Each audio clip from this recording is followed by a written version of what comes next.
hasil diskusi kami mengenai GLB dan GLB.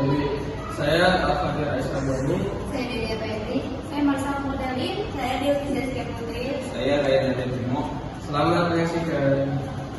Bagaimana kita bisa mengaplikasikan konsep GLB dan GLBB untuk merancang kendaraan yang lebih efisien? Saya akan menjelaskan merancang kendaraan menggunakan konsep GLB atau juga bisa disebut gerak lurus beraturan dengan cara membuat kendaraan dengan desain aerodinamis. Fungsinya adalah yang pertama untuk mengurangi hambatan udara seperti gaya gesek dan tekanan yang bekerja melawan objek. Yang kedua, meningkatkan stabilitas dan kendali. Desain aerodinamis juga dapat membantu menjaga kestabilan dan kontrol kendaraan yang lebih baik pada kecepatan tinggi. Yang ketiga, meningkatkan kinerja.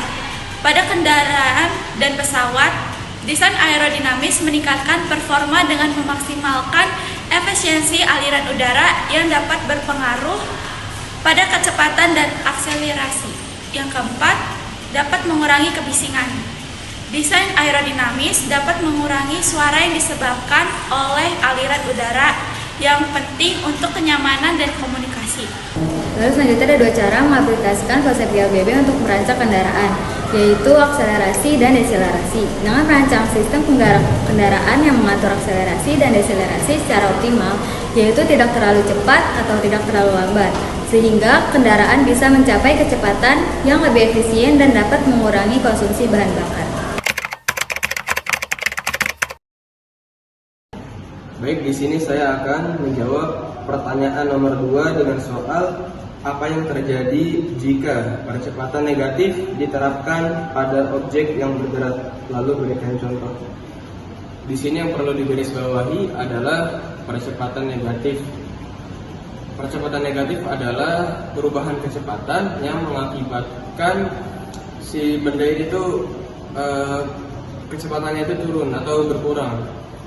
Nah, jadi yang terjadi pada suatu objek yang bergerak, yaitu adalah kecepatannya itu semakin lama itu akan turun dan mungkin saja menyebabkan objek tersebut bisa berhenti. Contohnya ada pada suatu kendaraan yang ketika berjalan itu kemudian direm. Nah, aktivitas pengereman ini itu akan mengurangi si kecepatan dari kendaraan tersebut dan bisa saja jika ngeremnya itu lebih lagi itu bisa menyebabkan suatu objek itu atau suatu kendaraan benda itu bisa berhenti. Memahami gerak lurus beraturan GLB dan gerak lurus berubah beraturan GLBB dapat meningkatkan keselamatan berkendara dengan cara berikut. Yang pertama, GLB, gerak lurus beraturan, stabilitas dan konsisten kecepatan. Mengetahui bagaimana kendaraan bergerak pada kecepatan konstan. Membantu pengemudi mempertahankan kecepatan yang stabil, mengurangi resiko kecelakaan akibat perubahan kecepatan yang tiba-tiba atau tidak terduga. Yang kedua adalah perencanaan jarak aman. Dengan memahami GLB, pengemudi dapat lebih baik menentukan jarak aman antara kendaraan mereka dan kendaraan depan, mengurangi resiko tabrakan. Gerak lurus berubah beraturan. Manajemen akselerasi dan pengereman.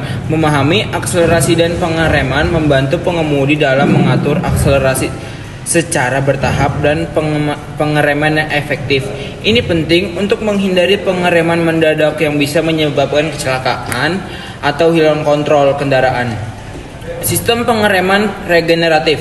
Teknologi seperti pengereman regeneratif pada kendaraan listrik, pemanfaatan prinsip GLBB untuk mengurangi kecepatan secara efisien dan aman, serta meningkatkan kestabilan kendaraan saat pengereman. Dengan penerapan prinsip GLB dan GLBB, pengemudi dapat lebih baik mengolah kecepatan akselerasi dan pengereman sebuah yang berkontribusi pada keselamatan berkendara yang lebih tinggi. Sekian dari kami, mudah-mudahan apa yang kami sampaikan dapat bermanfaat.